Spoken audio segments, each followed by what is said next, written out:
So what do these people need to get started? Why aren't they starting? We all know the answer is fear. But the difference with you guys or me or anybody who's followed through is we're more afraid of what life would be like if we don't follow through than the person who's willing to settle for what they got and kind of hope it'll change and maybe purchase something for the moment and then not follow through on it. It's almost like people, overachievers, have a little more fear. They're a little more afraid of missing out. They're afraid of not being there, or they got a strong enough reason to follow through. So I'd say, if you're looking at home, you want to give somebody some value, go, where do I start? I'm sick of this. That's a damn good place. That's probably why they bought the product in the first place, but now they're not. Escape from that for just a minute. What's that? They bought the product to escape from that state. Just for a moment. Yeah. So, because well, guess what? What makes people excited is progress. You don't have to be at the goal yet to feel alive again. You have to make progress. And the first step to progress is making a decision and buying the product. But then they don't do the second step, which is open the damn thing up. I think another powerful distinction that you're hitting on here is the fact that a lot of people that have breakthroughs in their lives, like including Frank and I both in different, success stories, situations, whatever you want to call them, is that, people typically hit rock bottom before that must is a reality. You're right. So, in thinking of that, because a lot of things as well, like we hear in marketing, like if you had a gun to your head right now and you had to make money in the next, 48 hours, what would you do? And that really resonates with people. But so I just wanted to bring this into the conversation because I think a big part of the market of all these people aren't people that have their backs completely against the wall yet. That's right. Okay, so they're not in a must situation yet. They're in a desire situation where they're okay in their lives. They do have big dreams and ambitions. They do want greater things. But it's not pushing them yet to the point where they will do what it takes to master something. Must. So what do you think? How do people go from not having their backs against the wall when they have no choice to say, I'm totally sick of this, to conditioning their minds to go from their situation where they are, which may be okay, to getting something greater? Well, think about this. What pisses you off and what excites you is all relative. $300 a week, no, $2,500 excites him more, that memory to this day, than even the $1 million he did in his first 24-hour version, right? Or you breaking the 4 minute mile, $1 million. That must have been out of your mind. Tell me about that for a second. What did that feel like? You make $1 million in 24 hours. Nobody in history of the internet's done it. Euphoria. Yeah. It was unbelievable. What was your? It wasn't even about the money. That's exactly right. That's exactly right. It wasn't really about the money. No, it wasn't. I wasn't thinking like, oh, that's how many cars I can buy. No. It just wasn't. It was just. It was just breaking through like another barrier of progress. So at that point, it wasn't about your back to your wall. At that point, what it was really about... It was a further point for my fear, is what it really was. Further point for your fear, and for some people, and I think in some cases, it's also a recognition of who I am and what I'm capable of. So for somebody whose life is already great, this is about, what if I could take on another skill that could create more freedom for my life? And just saying, I'm not having to go out and try and do it all perfectly right now. What I'm going to do for the next 8 weeks, I'm going to create a little ritual. I'm going to do one thing a day to condition my mind, right, so that I get strong, so I follow through. I'm going to read something. I'm going to listen to something. I'm going to immerse myself. I'm going to go for an intense jog, or I'm going to go lift weights, but I'm going to do it consciously to get in a state where I'm going to follow through. That's number one, because people follow through when they're in state. Second, I'm going to get clear about why this is a must for me. It's not because my back's against the wall, but because I want to master an area of life that could create some freedom. I'm not going to master it overnight, but I got the system, I got the plan. I'm going to do one thing a day. I'm going to work on one subject a week. This week's going to be about figuring out what the right product or industry is. Next week's going to be basics of building traffic. And each week I'm going to make a little progress, and I'm going to get to a goal, whatever that is. I'm going to make $1,000, my $300 in a week. I'm going to get to my $2,500. That first $2,500 is the most exciting. Unbelievable. The first $300. I remember it's the most life-changing too. It is the most life-changing. I remember I was supposed to be a truck driver, making $24,000 a year because I'd be making the most anybody in my family had ever made. How'd that work out for you? Yeah, real well. Thank God I'm not driving a truck, right? I think you could pull the truck. I figured out I could pull it with my finger, man. I could do it with my teeth. I could pull it with my teeth, right? 36 grand a year was the goal. If I could make 3 grand in a month. When I did that, was out of my mind. And then it was like, could I make 10 grand a month? Then it was 10 grand in a day, then 100 grand a day. Then could I make $1 million in a day? I had a day where I made $400 million in a day. The stock value of the company I took public, my personal stock. But it was probably after I did it, though, so it doesn't really count. I'm just joking with you. You're right. People don't remember who's first, Tony. 400 million, $1 million, yeah, who cares? Who cares? No, I'm not saying that's amazing, though. I'm not saying brag. Of course. It's because they told me when I was on stage, I had this audience of about 15,000 people at the Continental Center. It was during a stretch break. I was doing what I loved, rocking the house. Everybody's going crazy. And they go, the stock's worth $400 million right now. It's like, wow, that's cool. It's like, Okay, I don't want to sound stupid. It's like, what's next? And I went right back to what I loved. Once you break through, then it just becomes a game. The people that are getting your products have not yet broken through in most cases. The breakthrough happens by conditioning your mind every day, by feeding it a role model or story. It's putting yourself in a peak state where you follow through by getting physically strong. It's creating a little ritual of doing a little bit each day, and then you get momentum. But the most important thing of all is what we started out with. Why? Absolutely. Why is it a must for you? It doesn't have to be you're against the wall, but it has to be something you're hungry for, because the only difference in people is hunger. And if you're not hungry, get around people that are hungry and something will hit you. You watch a conversation, you get around people that are doing better, and all of a sudden you start going, my life sucks. I remember I went to a guy in LA. He's one of the most multi-billionaire guy, I'll never forget. And I lived in the Del Mar Castle, and I was really proud. That was like the symbol of me having taken myself from being poor to providing for my family this great place. It's built from castles in Europe overlooking the ocean, not far from you. And I went to this guy's house. He's a billionaire. He took me down to his wine cellar. I don't even drink wine. Went through this whole thing. At the end of the night, I was depressed. I lived in the Del Mar tenement, as far as I was concerned. I really was. I was like, I live in a crappy place, and all my standards changed. All of a sudden, I wasn't willing to settle for living that. All of a sudden, my back was to the wall in a different way, because as a man, I knew I was capable of more. So people can change their standard by getting around where it's better. People can change their standard by getting associated with what's true, like the bills they got to solve, the problems they got to do it. Or they can do it because they're excited, because it's something new they want to take on. Everyone's different, but they got to find the why, and they got to come up with some daily rituals to get them going, and just do a step at a time. That's where you get momentum. Awesome. That is awesome. So, think about what's the holy grail between somebody taking action or not. It's one word: certainty. When somebody is absolutely certain, the common word is believe, right? But you can believe at a general level, or you can believe with certain. When you're absolutely certain that if I do this, it's going to get that result, and that result's going to change my life, you'll do it. When you think it absolutely is not going to work, you're never going to do it. The middle no man's land of maybe it'll work, maybe it won't, that's the piece that kills people, right? So if it's a must for you, you got to make it work, right? In our case, right? That's an example.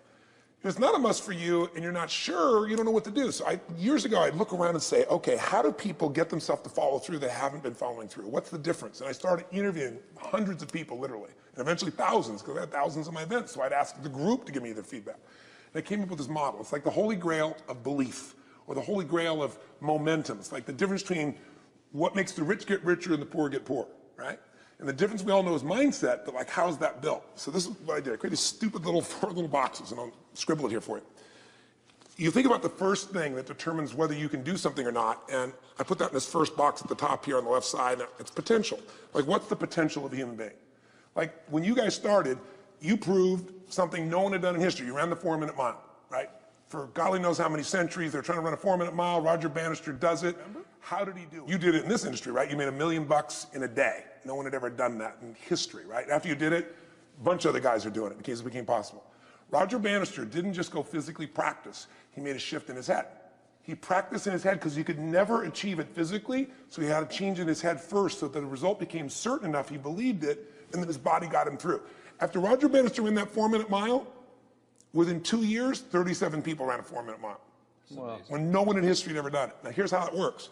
The potential for anybody getting your product is extraordinary. They can do what you've done as much, more or less. They can do whatever they want to do. The potential's there. The market's proven that. Whether or not they tap into that potential has a lot to do with what action they take, which is the question you came to me with, right? Like, God, they all have potential, but they're not taking action. And we all know that the action they take is going to determine the results they get. That's pretty obvious. So most people have a belief about what their real potential is no matter what you tell them. And that affects how much action they take. And of course, that affects the result. And then ironically, that result reinforces their belief. And then that belief affects it. So I'll give you an example. Let's say a person has unlimited potential, we all agree. But they take little action, little results. Why? Because they have to start with a problem with their belief. They don't believe it's really going to happen for me. Maybe for Frank Kearns because he's got the cool hair and stuff, or maybe it's for you because you're so driven, but it's not me. Maybe Tony Robbins because he's a freak, got these big teeth. Whatever their thought process is, right? They got this thing, right? But what happens is, if you believe that there's very little potential, how much action are you going to take? Nothing, little. And when you take little potential with a little action, what kind of results do you get? Lousy little results. And when you get little results, what does that do to your belief? You go, see, I told you this was a waste of time, told you this wouldn't work. And then what happens? You tap even less potential. You take even less action. You get even worse results, and your belief gets even weaker. And this sucker feeds on itself until you are in a downward spiral. It's poisonous. It's poisonous and it's self-fulfilling. Now, what if something could happen that could come along and fill you with a sense of absolute certainty? Not like I believe, but mean where you know. In you guys' case, mine as well, we knew because we had to. Because we burned the boats. There was no other option. We had to find a way. We weren't going to live that way. We all did it in different ways and for different reasons, but in essence, that was it. If you get yourself in a state of certainty that this is going to work, I'm going to find the way, and if this doesn't work, I will make the way, then you tap a lot more potential. And when you're certain in your potential, you take massive action. When you take massive action, you really believe in something, you get great results. When you get great results, your brain goes, see, I told you I was a stud. I told you this thing would work out. Now you're even stronger. You tap more potential, take greater action, greater results. That's how you went from $300 in a week to $2,500 in 5 days to $100,000 in a month to $1 million in a day. Same thing with you. And we get momentum. That's why the rich get richer and the poor get poorer. Now some people go out and they go, well, I'm going to take a bunch of action. All right, I'm going to open this product. I'm going to try it. And they'll say to you, I even did it. But it's like a salesman who goes and knocks on the door, and he knocks on 100 doors and says, you don't want one of these, do you? yeah, exactly right. You know? And even if he doesn't say it verbally, his face says it because he doesn't believe it's going to work. So his voice, his body, the execution is so weak. Maybe if he talks to 100 people, somebody's going to buy out of pity. They don't want his kids to starve, right? But he's not going to get the result. So the core difference in people is how do you produce certainty when the world isn't giving it to you? You go out and you try. In your case, you're 100,000 in debt and nothing's working. How do you keep yourself going? The way you did it, the way I did it, the way you're doing it, we may not have done it consciously, is we didn't change our potential. That was there. And it wasn't even taking more action. Taking more action with a belief it's not going to work, it's not going to change anything. We got results in our head that made us feel certain as if it had already happened. True or false for you? True. Right? So give me an example so people know I'm not just making this crap up. Well, I mean, just like when I had nothing, I already knew I was driving like Ferraris and Porsches and stuff because I always wanted those cars. I already knew I was going to have them. It was inevitable. Right. I inevitably, that was just my inevitable outcome. But how did you do that? Did you have a ritual? Did you think about it regularly? Was it one time you thought about it, or was it something you had an obsession towards? I had an obsession towards it. I mean, I used to work at a video store, which is the last job I ever had in my life. Thank God. And I used to go to work almost every day, and I used to bring 2 magazines with me to read on my breaks. Entrepreneur magazine, just to read about business and everything else, and read about what other people are doing, look for role models. And I used to carry an auto trader with me.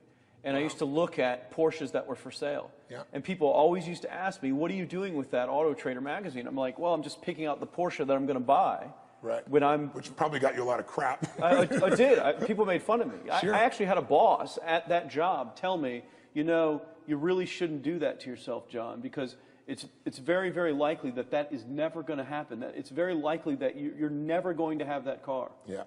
That's the kind of belief he was trying to put in my head. And I was like, no, you don't realize that it's inevitable that I will drive here sometime in the near future with that car when I'm not working for you and drop movies off for you to put back on the shelf. And that actually happened. And it was one of the most fulfilling days of my entire life. And the great thing was when I pulled up in this car, I was in my mid-20s, a car that most mid-20s... What kind of car was it? It was a Porsche 911 Turbo. It was a convertible and everything. It was a beautiful car. It was one I always dreamed of having. But, for a few years I always circled the ads of which ones I was going to buy. Well, when I finally got it and I pulled up at the store, I had all these people, some people that were still working at this $7 an hour job were there years after I left. And I'll never forget this, even the boss and stuff, and the reaction of the people was like, wow, that is awesome. Yeah. Is that your dad's car? And all I said to them was, not exactly. Good for you. And I just smiled and just left. But it was, it's the weirdest thing, but I just knew it was going to happen. But you knew it because I conditioned myself to you did it over and over again. Yeah. When I was in high school, I was not a popular kid, but I was passionate and intense, and I'll never forget. Some particular girls gave me some crap, and a guy too. And I wrote in their journals or their annual yearbook at the end, I wrote, someday, I said, you treated me like hell. Someday I'll be rich and famous, and you'll be an effing truck driver. And you'll be sitting there, I'll be with with this beautiful woman of my life, rich, and you'll be watching me on television thinking, you wish you would have treated me better. I actually wrote this shit in people's annuals because I went to a 10-year high school reunion when the people showed me this stuff, great. right? But it's like, I burned the bridges, baby. I was like, this is how it's going to be. So I'll give you a perfect example of this. You know, they did studies, many have been done at this element, where they want to say, how much does the mind affect performance? So take basketball. And I've worked with a lot of NBA players and turned them around. And one of the problems many of them have is they'll choke on the free throw line. You know, well, everybody knows in that case, if you normally shoot really well and now you're not, something's interfering, something's getting in front of your state, some uncertainty, right? Obviously. So they take a group and say, we're going to make them better. How do you make somebody better who has got this mental block? So they take a group of guys and they're going to do free throws, and they do one group where they just practice for 6 weeks. Totally intense practice, and I forget the number of free throws, but they got to do this many free throws every day. Take a second group and they have them not practice at all.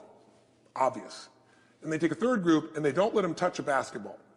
All they do is have them practice in their mind, but the key is, it's not practice makes perfect, it's perfect practice makes perfect, as corny as that sounds. So these guys see themselves making the shot every single time, conditioning their mind and body that it's perfect every time. They're not interrupted by a reality that would screw with them. So at the end of 6 weeks, they tally it up, and now they give them a test to see who has the highest free throw percentage, success. What do you guess it's going to be? Well, the obvious person says, obviously, it's not the guys that didn't practice, but which one is it, the mind, or is it the ones that actually practice? I'm assuming the mind. Yeah, you would assume it because it's true. Right. You intuitively know the truth, that practicing's not enough. It's getting yourself so certain so many times that now when you go to do it, there's no hesitancy and you execute. It's having that absolute certainty that makes you tap your full potential, take massive action, get massive results, be reinforced having stronger belief. This is what makes somebody a star at anything.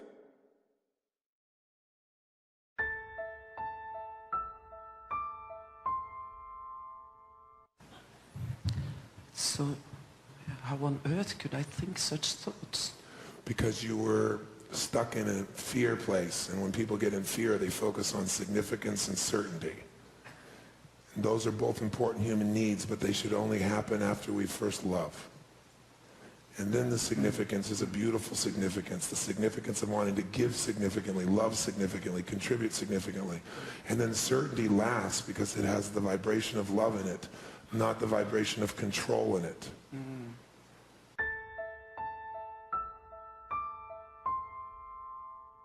Tony Robbins is perhaps one of the country's best-known motivational speakers and life strategists, and during tough times like these, a little strategy can't hurt, and a little cheering as well. Well, Tony was here earlier this morning talking about using fear to your advantage, and now he's back to answer your email questions. Hey, Tony, thanks for sticking around. Thank you. Well, let's get right to it, because we've got Lisa in Virginia, and she's trying to stay positive. She writes, "It's hard enough to keep myself positive in the way the markets are going these days, but it's even harder when my husband is very nervous and is making me more nervous too.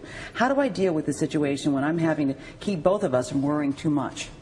I'd say the first thing you got to do is educate yourself. And what I mean by that is educate yourself about people who've done well in these tough times. Because it's happened before. I mentioned earlier Sir John Templeton, the greatest investor of all time. He made all of his money when markets were crashing. And so I put him on our site, thepowerofcrisis.com. And you can go watch that. Let your husband watch it. You watch it and educate yourself.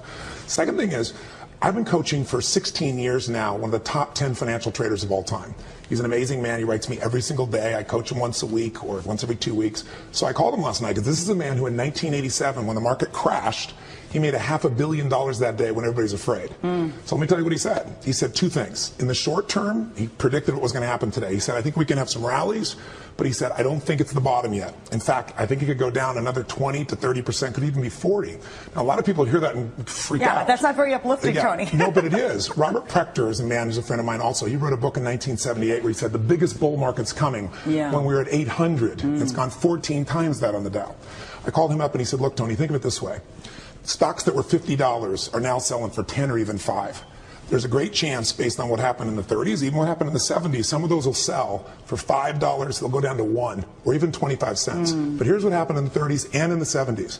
In a 6-month period, if you were at 25 cents, it's not going to go back to $50, but it might go to 5. That's a 2,000% return that could happen in 6 months. People, you know that if you stay strong and smart, save your money, be intelligent, this could be the greatest opportunity since you've been alive. Not being positive based on real history. So what you're talking about then is just having kind of grit. And I think that, we forget how much grit we have. I agree with you. Especially because we get so comfortable in the life that we think is going to always stay the same. That's right. And what we have to remember is we are human beings who have tremendous grit.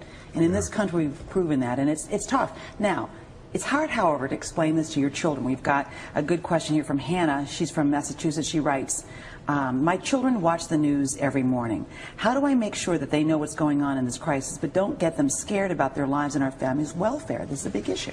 It's a great question. I think you have to understand what we flood ourselves with, we experience. And right now, if you turn on the television, it's bread lines and people saying sell everything, and they even may be right, but for your children, they need resiliency. They need to know there's a compelling future. And the best way to do that, frankly, is not just to protect them, but to show them examples of people that have been through it all. So Casey, who was on your show today, you know, this young man lost his arm, and he's as happy as he can be, totally excited about his life and trying to help other people. So again, I'm not just plugging it, but I created this community called thepowerofcrisis.com. People go there from all over the world, and they share their stories. They were raped and they transformed. They lost everything financially.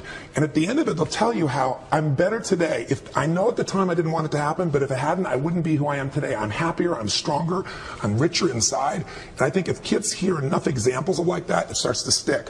Whatever you feed them, they're going to experience. You've got to feed in those great examples. My dad always told me that tough times are going to make you stronger. That's right. That's always the thing to say. Okay, Roger from New York, he worries that his own worry has gone beyond his control. He writes, what do I do when I feel the fear paralysis that happens when my mind starts to run wild? It seems like there is a cascade of doom and gloom thoughts, and I can't seem to take any action. I just worry. You know, people who are not used to having that emotion are having it these days.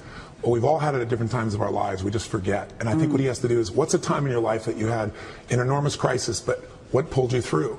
Again, we have people go through on that site and answer 5 questions. And what it basically does is help you figure out, where was this crisis before? You may have even forgotten about. What pulled you through? What belief? What strategy? What experience? Who helped you? What triggered you? And then what did you do that made that shift? But I would also say, remember one affirmation, if you would, in your mind and your body. Own the fact that money is not your life. This is just money. I mean, when I was told I had a tumor in my brain, later on, years later, when I thought I might lose my wife to cancer, I'm going to tell you something. Money doesn't matter at all. But when we get focused on what matters most, we're there. So I mentioned earlier, getting physical is really important, because fear is a physical thing. So if you sit around and think about it, not just exercise, going for an intense run, lifting weights, something that pumps the blood and oxygen through you, because when you do that, your entire psychology changes. You see the world through a different place. So I'd say it's contrast of other people's great stories. Model the best that's in you. When have you been through these things before? You've been resilient if you're honest with yourself, and get totally physical and make that a ritual for you. And then you'll start to look for role models of how to turn things around. Can I add one? Yes, please. Hug people. Oh, I love that. Well, come here. Come here. Hug people. And just, you know, and embrace human beings who are all around you, and make sure that you're a good friend so that they can be a good friend to you, and you'll feel better. I think the most important thing you do is get outside yourself. If you go out and try to help somebody else, we have a basket brigade, and we feed 3 million people a year at Thanksgiving from all over the world, and it's because somebody fed my family.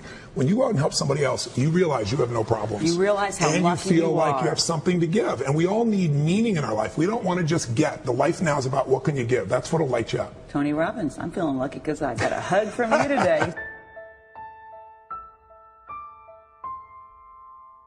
We are back now at 7:46. If you're scared stiff these days about the economy, you're not alone. But peak performance coach and life strategist Anthony Robbins says you can actually use fear to your advantage as you chart a path for the future. Hey, Tony, good to have you back. Thank you, Matt. You were here not long ago, and you talked about at these times you need to be prepared. It was all about preparation. But could anybody have been prepared for the kind of times we're seeing right now? Well, can anybody be prepared for what Casey just experienced? Or your cameraman Ken, I guess you reported on him a few weeks ago, and I met him backstage talking about cancer. We have to prepare ourselves psychologically and emotionally, because the world has changed forever. We have gone through a transition to winter, and it's affecting everybody. I'm getting thousands of people emailing me, coming up to the street and saying, well, what do I do? What do I tell my son or my daughter? Or am I going to have a future? And the interesting thing is it's the only time since 9/11 that I've seen in my lifetime where everybody's affected, the billionaire and the barber. We're in it together right now. So for the person who has seemingly lost half of their retirement account, they're not sure they can pay their mortgage, they certainly can't pay for gas on a daily basis, what do you tell them? Concrete advice to do now. You know, if I just say something, it sounds like positive thinking. So I created a site called The Power of Crisis. And what I've got people from all over the world doing is sharing their stories. Because what we need are role models. We need to know we've been through this before. If you haven't been through it financially, maybe you're through health, or maybe with your family. If you've got somebody who's been raped, or somebody who's been robbed, or somebody that lost everything, and then you see how they changed their life. And also, if you go to the site and answer these 5 questions, you say, what's a crisis you've already been in? What pulled you through? What strategy? What belief? So we pull out of you what's real, and we also pull from other people like Casey what they did. I want to get to some of your tips in a second. Just curious, though, do you tell people during these times, stop reading the newspaper, stop watching the news, or is information power at any time? Well, actually, information is very valuable, but which information? The whole idea of we are what we eat is so corny. But we feed our mind, we experience. So if you're sitting watching the news and everybody's saying to you there's going to be bread lines, even if that were true, it's not going to help you right now. So my focus is, first, you got to make a decision about, when I was sitting back with Casey, I said, tell me something, how'd you get through this? And he said, when I was in the hospital, the first thing I did is I decided this was not going to beat me. And most people haven't made that decision yet. And then the second thing you got to do is you got to face your fear. You really have to be in a position that fear is what is consuming people right now, pure panic. And the way you deal with that, Matt, is you get physical. Because fear is a physical thing. It's in your gut. It's in your body. And what science has shown, you go for a run, you go work out, you go lift weights intensely and make that a ritual.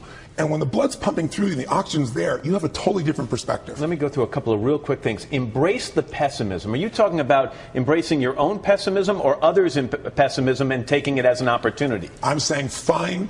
Last time I was with you, I mentioned Sir John Templeton. Right. He's another role model. I put an interview that I did with him because he made all his money during maximum pessimism. When markets were crashing, he made all his money. So he'd look over at Schwab right now that has $27.8 billion in cash, and the market value is $21 billion. And he'd say, this is a no-brainer. So what I really want people to do is see how to model that. So I put my interview on thepowerofcrisis.com so you can learn from Templeton himself how to change, how to use pessimism to your advantage. And lastly, in about 30 seconds left, you said something else to me last time. You said this is a great time when you're hurting personally to go out and offer help to other people. Not only do you help that person, but it does something for your own psyche as well. Casey did that. Ken did that. I tell people that this is the most important thing to remember. The season's changed. The last 2 decades of our lives have been about position, materialism, some extent greed for many people. And that's kind of like what it was in the Roaring 20s. What happened when the Depression happened is the value system completely changed. What were the 40s and 50s about? It wasn't what do I get, it's what do I give. You knew your neighbor. You cared more about your family. You were there. It was about love. And when people die, I've been there with people as they pass. Corny as it sounds, nobody talks about the trophy they won. Nobody talks about the house they had. They talk about the times in the life of the people that they really loved and the people that touched them and they touched. So I want people to realize this is winter. It's a new season. It doesn't last forever. What follows that is springtime again. Right. You got to prepare yourself. But it's a great time. It could be the best time of your life if you learn how to use it.